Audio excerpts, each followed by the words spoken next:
Okay, so the backstory for those of you who don't know me, my father was a pretty famous psychic medium. He was demonstrating more psychic phenomena back in the day, but in his own church, he would do a lot of the mediumship work, and he was really outstanding. I have a video on my website people can see of his psychic demonstration on the Steve Allen show in 1971. He would do blindfold billet with 10 strips of Johnson Johnson medical tape, which is extremely strong and opaque, three black blindfolds over that and more tape over that, and get messages and answer those. So I grew up with this, and I saw not just the psychic, but the mediumship. So as a kid, I always had confidence that even though I didn't fully understand it, that there was more and we do go on after physical existence. Fast forward, though, I didn't really take the same path as my father. I got a college degree, went into business, got married young, and had a couple of boys. So I guess not many of us want to be just like our parent. And my dad and I were not the same personality. Although I've had some experiences and I know I've got some of that myself, I just haven't really dedicated myself to that to the same extent he did. So fast forward till my youngest son was 18 years old. He passed unexpectedly while hiking mountains behind our home in Scottsdale, Arizona. And that kind of was the catalyst to getting me back into my dad's field.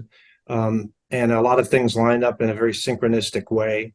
I'd say one of the first ones was, although my dad had passed by that point in time, I had an uncle with similar abilities. And before we knew the cause of death, my uncle connected with my father on the other side. We had talked by cell phone when I was in the mortuary 3 days after my son's passing. And he said, "Mark, last night I tried to connect, but I couldn't get anything. But this morning your dad came to me and he wanted you to know that he was there when Brandon passed. He helped him adjust. Brandon was a little confused, but he helped him adjust and cross over. He wanted you to know that you were the best parents he ever could have had," which is the nice fuzzy thing we like to hear. But along with that was the evidence. He said, "Your dad said Brandon's death was caused by a lack of oxygen in his bloodstream that caused his heart to fail." And then 2 days later, I talked to the physician who conducted the autopsy, and she said that Brandon had suffered a severe asthma attack, which drove his blood oxygen levels down, causing cardiac arrest. So essentially, my uncle gave me the cause of death 2 days before the doctors did. From there was just a series of things that happened. 3 weeks later, I was watching a news excerpt about a study being done at the University of Arizona at the time, studying mediums under controlled conditions. And they showed Alison Dubois before she became a big name from the network show Medium. And she was in the lab giving readings, single blind readings to people with a lot of very specific information. I was really impressed. And I thought, gee, I'd love to get a reading from her. And I'd love to get in that lab. Well, the very next day, I got a call from a man named Jerry Concert who lived in Dallas, Texas. And he says to me, and he was a friend of my dad's, he said, "Mark, I know what you've been through, and I know someone who might be able to help you. Her name's Alison Dubois, and here's a phone number you can call to contact her for a reading." And then I was in that lab within a year, actually, for a Discovery Channel episode. There's a clip of that on my site, too. So long story short, had a lot of different experiences, including my wife having a direct vision of our son as a shadow figure out of her peripheral vision, and a sense of his being there. And then a friend of ours calling the next day, reporting the exact same thing without any knowledge of her experience. A series of readings with top mediums, other direct experiences. And so a lot of those were journaled in my first book, Soul Shift.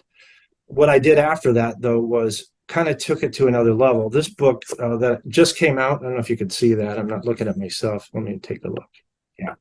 It's called The Persistence of the Soul.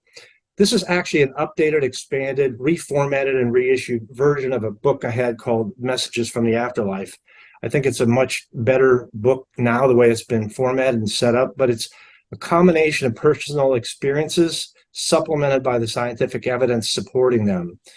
It has a chapter dedicated to pseudo-skeptics, the types of skeptics who are really not open-minded, but they're just debunker types, challenging that.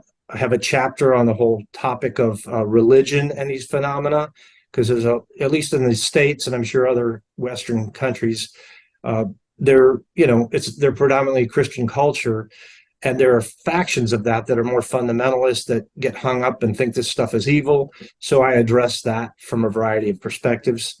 I've got a chapter about an experiment that I did with my sister, and a secret message she'd left in a sealed envelope before her passing. And also a little on reincarnation, some personal experience there with reincarnation information that I'd shared with my father when I was only 3 years old. And so anyhow, that's really what it's about. It's an educational book. It's more of a scholarly approach, but it includes the personal narrative. So it's almost like two books in one. Some folks just want the stories and others want the evidence. So it's going to appeal to, two different types of readers. So I don't know if anyone has any questions, but I appreciate the opportunity to share the fact that it's out, and it's doing really well so far. I was on Coast to Coast AM about 2 weeks ago, and that gave me a strong launch. And then since then, it's been pretty highly ranked on Amazon.